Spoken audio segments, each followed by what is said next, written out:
Elon Musk Starlink launching in the Philippines.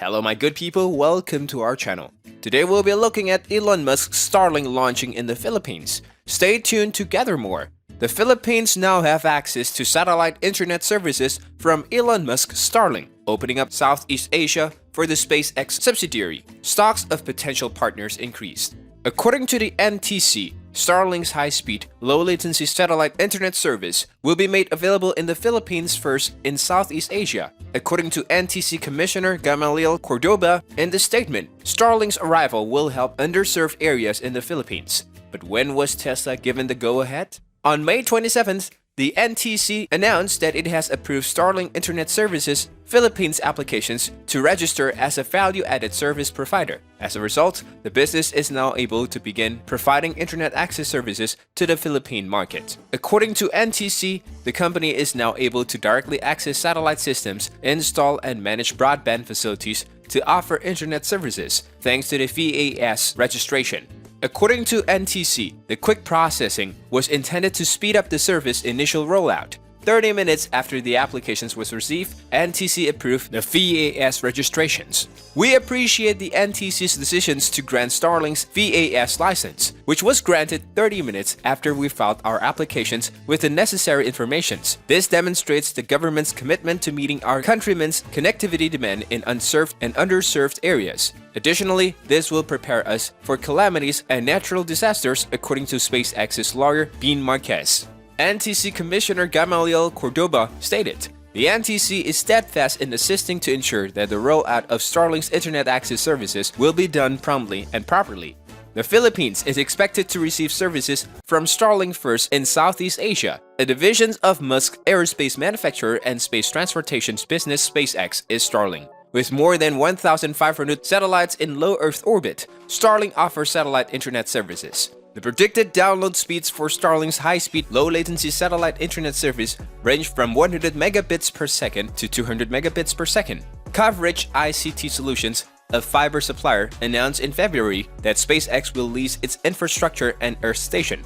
Then, Dennis Uy, Chief Executive Officer of Coverage, made a veiled allusions to SpaceX's desire to go on their own in order to increase internet coverage throughout the archipelago. The government last year made satellite technology more accessible. Trans-Pacific Broadband Group International Inc., which announced in October that it is seeking partnership with Starlink, increased as high as 15.3% on Friday. The chairman of IT solutions company DFNN Inc., who met with executives from SpaceX, saw a rise up to 12.6% coverage. ICT Solutions Inc., which agreed to lease infrastructure from SpaceX, increased by as much as 3.3%. The satellite broadband agreement is between American tech billionaire Elon Musk, Space Exploration Technologies Corp., and Coverage ICT Solutions, a fiber internet company owned by fiber internet billionaire Dennis Anthony H. Uy. According to Uy, a deal has been agreed to lease fiber optic cables and other ground support equipment to SpaceX, which is building a constellation of tens of thousands of low-orbit broadband satellites that will transmit high-speed internet to remote regions of the Earth's surface. According to materials on its website, the Starlink project would make its commercial debut in the Philippines in 2023, which is later than the original go date of this year. During a recent event hosted by the Rotary Club of Makati, Uy, a guest speaker, said, "We lease our infrastructure to them, including certain Earth stations. In fact," he continued, "we are the ones supplying the backbone and capacity in one of the sites." It was unclear at first whether Coverage and SpaceX would continue their partnership after the lease was signed. Uy made a suggestion that SpaceX might eventually launch its Philippine satellite broadband project on its own during his address, since President Duterte lifted the foreign ownership limitations of a few sectors with an executive order in 2018. International investments in online enterprises have been permitted. The idea of providing satellite broadband to any locations on the planet has already encountered some opposition.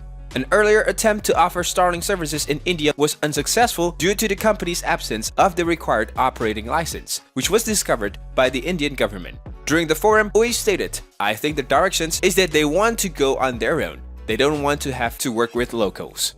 However, OE emphasized that even foreign businesses doing business in the Philippines need to comply with our regulations, which includes obtaining the required authorizations from the National Telecommunications Commissions to utilize equipment that is subject to control. Lower orbit satellites have historically been used for military and research objectives. Musk and Jeff Bezos of Amazon, though, had recently been interested in the market due to its capacity to deliver high-speed internet to places lacking fiber cables and mobile towers. OE claimed that if fiber connections were already available, satellite internet providers would not displace them. OE remarked, referring to resorts, mines, and transportation firms. Satellite is employed for mobility, locations not reached by infrastructure. For the majority of regular internet users, the cost of satellite internet was likewise unaffordable. Local fiber plans begin at more than $30, while Starlink's entry-level services starts at $99 per month, and a one-time price of $499 for the antenna and associated hardware. And that's it for today, guys. Thank you for tuning in.